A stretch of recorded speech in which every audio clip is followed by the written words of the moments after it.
it has been very nice to hear from different kind of perspectives, and it's amazing. But actually, what I'm going to tell you, it has been very nice also to hear this wonderful view of Nordic countries. The Finnish happiness, we know the Finnish happiness, we know the Prime Minister, we know the most wonderful thing, we know the gender balance and so on. But practically, I'm just like now comparing, this is everything based practically by my PowerPoints, but I'm talking about like populism, maybe in Nordic countries, in Finland, and in France a little bit, and in United States. So practically, I was teaching at Sorbonne 2 years. Actually, there is the possibility to learn Finnish, and at that time, I had the opportunity to use a Science Post library, and I made one of my masters about like political communication. And actually, when this is very fun, when this professor from Sweden was telling us about all this statistic and so on. But probably you know that, for example, in Sweden and Denmark, and also in Finland, there are very powerful populist parties. In Finland, they are called true Finns, like they are really Finns, and they are for the chauvinist welfare. So everybody should be fine, except for example, for immigrants. And actually, the gender, and if we go to the populism, which is very much well, it's maybe the most vibrant concept in political science all the time. Everything is populist. Macron is populist. Marine Le Pen is populist. Finnish Prime Minister Sanna Marin is populist. Everyone is populist, and there is like 100 conferences in the world, and they are just like finding out what is populist. So if we look a French way to look populism, we have here the only book that was what is written about Marine Le Pen's communication is this one, is Marine Le Pen Prix en Mont. And then there are a woman who was, there's a French linguist who has studied the language of the Marine Le Pen. And this language of the Marine Le Pen is something that has changed the party, Rassemblement National, from 2011 when she became a chair of the party. They were like changing vocabulary, and if you look now a little bit French elections, there is no Marine Le Pen who is running for the president. There is only Marine, and this Marine is something that you see in Instagram. I had my wonderful Instagram pictures, who is very down to the earth. She's la femme. She's presenting herself, for example, like that way. Je suis une femme libre, une mère, une française, et j'ai choisi de m'engager pour mon pays. She's also a woman and a free woman, and she wants to do something for her country, and she's also mother. And she's using this motherhood in similar way than everyone in populist parties. For example, in Finland, women are now. Got it. Yeah. So sorry. This this was my structure, so I was totally missed, but maybe we can go to the second one. Yeah. So here you see, sorry, I just like got lost because my structure was here, but actually you see here Marine Le Pen. She loves cats. She loves children, and and here, well, this is the Marine that is running for the president. Nice blonde lady who loves the cats and goes to the marketplaces. Indeed, she just like was before she was like having her habitus was very fancy. She was having all this kind of fancy clothes from Dior and everything, but now she's going to not to the supermarket, but those places. I think you have those in the United States, kind of Italian outlets. So she's like one of us, some way, and she practically knows what is the cost of the milk, and this is not the impression what we get from Macron. So maybe we can run a little bit. So yeah, but this is here we go to the Europe. This is the leader of the Swiss Volkspartei, Schweizerische Volkspartei, Selina Alduz. And actually there is well, if we just like, I think that you are all gender specialists. I'm not, so you can just like get the ideas. Yeah, we can go. So she's and we have this. And do you know this lady who is there in the middle? And maybe you know where she is. Have you idea? No. Actually, she was third. She's in Israel, and you see here the Israeli soldiers. And she was the presidential candidate for True Finns 2018. And I have studied a bit her discourse. So she is very popular in Finland, but we can just a little bit check her language. I have translated from Finnish what she has been writing. And her idea is, this was when you got Donald Trump as president, she was telling to you that Americans got a man, really a man with a big man, as a president, not a mouse. And for her, for example, Donald Trump don't have spirit of eunuch. I don't know how to translate, but you know what is eunuch, as many men today. So we have this, Donald Trump is the one person who has this virtuality. So if we take a man, this is Donald Trump. And what if we go still like we still that one.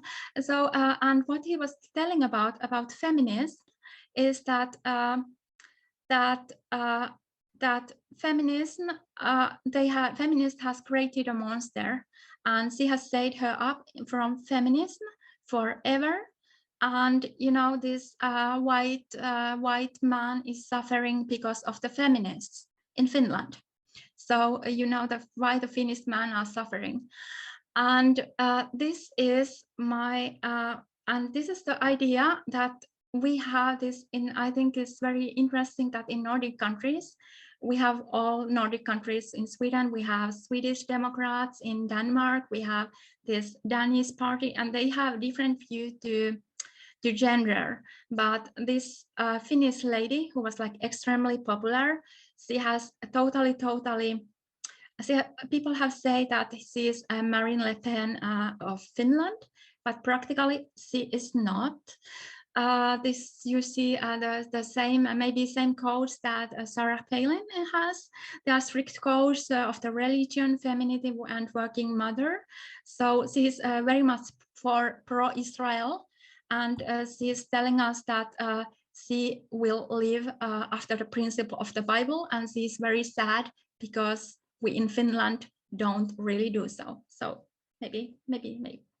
And actually, if we think this is, if we take this context, this is nothing, of course, people in Finland were a little bit shocked that why you are telling this, but still the woman was very popular in this party, and all the men could just like vote for her. So she was like the third one in the presidential election in Finland.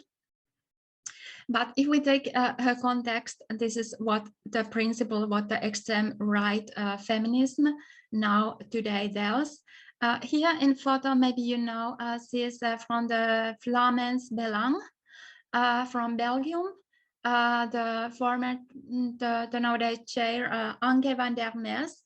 She was former Miss Belgium, and she has made all this publicity. She's now over 40, but she's like modeling. She is here in bikini, and there is the question in Flam, burqa or bikini. So what would you choose? Is this her or whatever? And those are all the female populists are like against these things. And those you see in the photo, those are true Finns, female true Finns. I think they have like maybe 50%, 40% of this true Finns party are women, but they are not really to the they are really, they say that maybe they are for the equality, but they are for the gender roles. So and here on the left is the new chair of True Finns, and they are talking here about the political language. And we think the female leaders, if they are very angry because they can't tell their opinions about Islam or anything. Oh, sorry, I just like this is all I can translate. And if we go, this is maybe for you, maybe more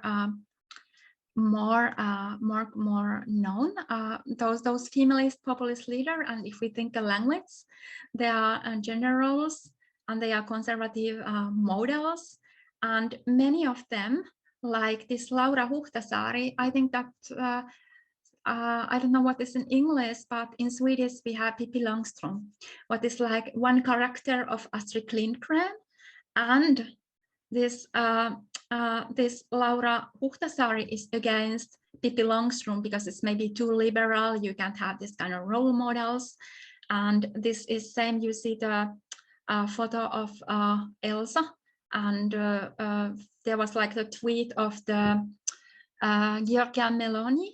So the children culture, the children in Finland and in Italy, they are in French situation because they, for example, Disney is giving for them very dangerous role models. Okay, yeah. Next one, and here you see again.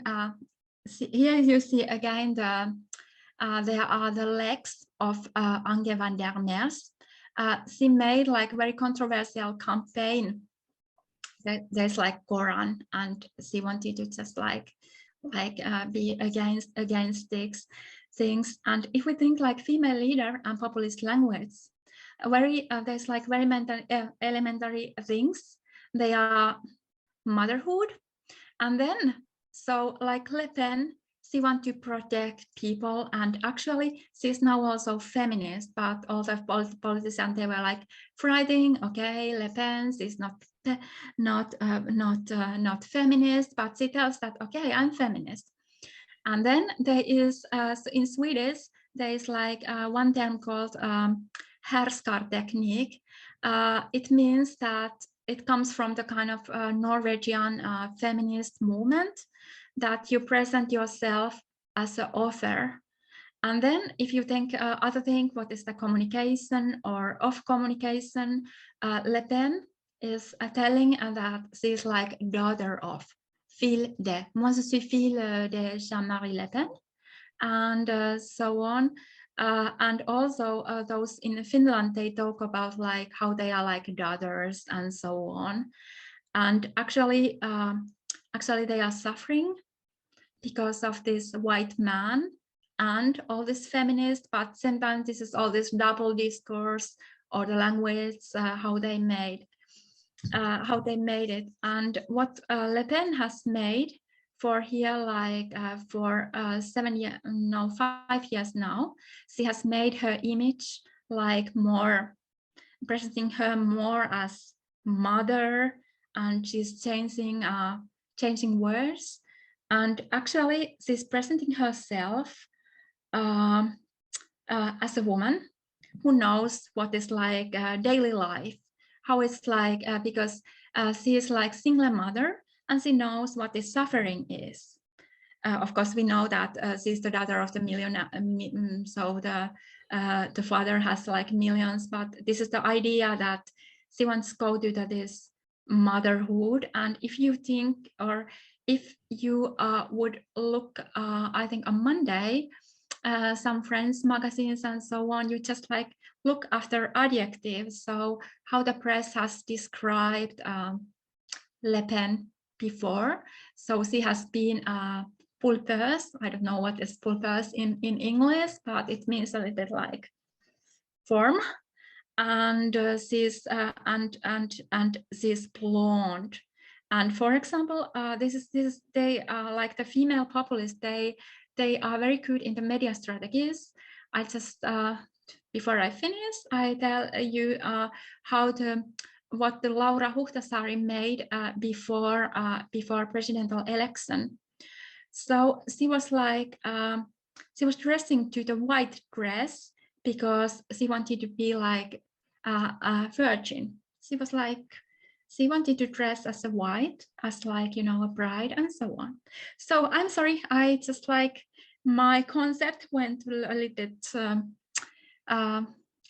but that was like short introduction to the populist language, and also maybe due to this populist turn in Nordic countries. But you know, there's like you have been talking about gender gap, and populist parties and gender is very important to understand populism, because we know that they are against, and they are, for example, in Finland, they are using a lot of feminine stereotypes, but at the same time they are like against feminism, but at the same time they are like the people from the cosmopolitan magazines, they are like working mothers. So there's a lot of different stuff coming over.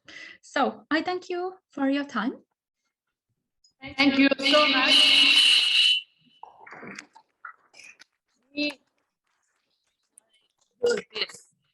We have 5 minutes.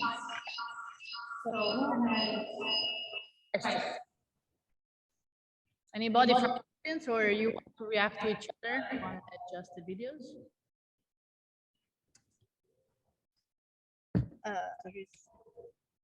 There is a yes, we have a question there.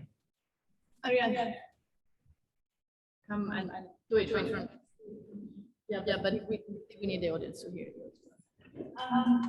My question is whether the higher numbers of women in parliaments has changed the diversity of the parliament, also in terms of racial and class diversity, or whether this is replicating what the pattern that we mentioned, that the majority of parliamentarians tend to be middle-aged, majority ethnic group, and middle or upper class.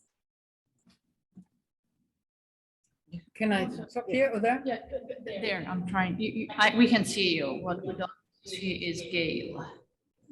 Yes, thank you. This is a very good question. I mean, from the start, you have this right that if you have a country in which is very elitist, the women will also be elitist because they've been nominated by the same parties. But we have been discussing or try to check about how you work intersectionalizing representation. And there are many different ways. One is, for instance, North Macedonia.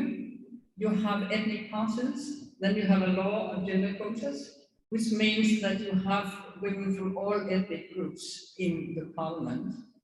The other thing is that you can have reserved seats, which also include many other categories, right? And I can mention some of the problems here. I was a consultant in Egypt, and the Egyptians were trying to make on the electoral law, and they had this constitution saying there should be 25% women candidates, and there should also be Copts, the Christians, and there should also be handicapped, and there should be patriarchs, and they had 2 or 3 more categories. And we were sitting in a group to try to make this new electoral law, and suddenly one of the generals came in and said, I have got it.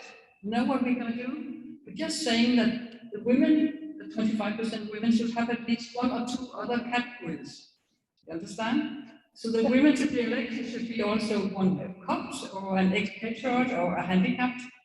And everybody was nodding, and we who were the consultants said, no. What about the men? Then you keep the men and the group of men as they are, and the women are the ones who represent the diversity.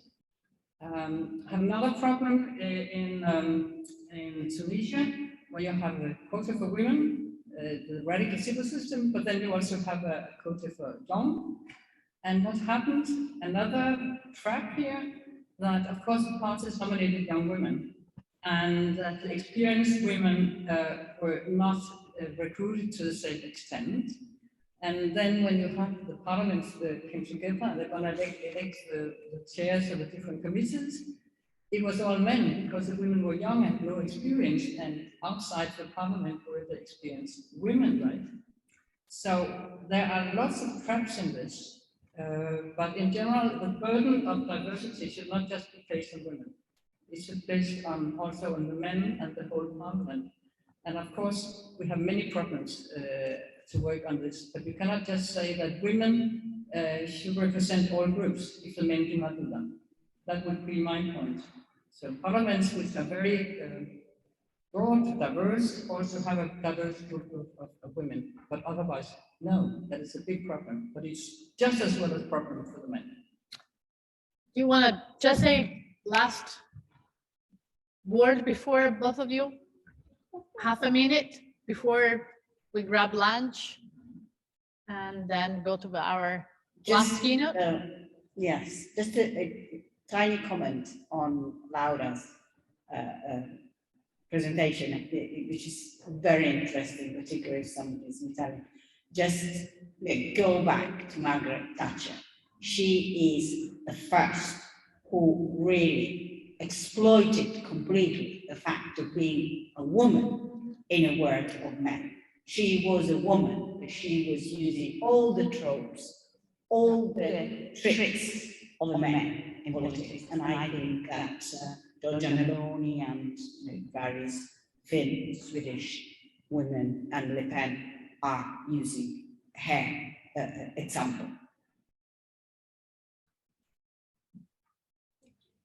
I also wanted to. Thank you. For saying that women shouldn't take burden of all the diversity at all. I was fortunate to be on the chair of the board for psychology and the public interest, and how we did it was to have representation from all the different groups of our organization. And each time we rotated through, we would replace a man with a woman. Next time it would be a man, so that each represented group had male-female representation. And I think that what you're suggesting works beautifully. And we should carry that through. Very good. Excellent.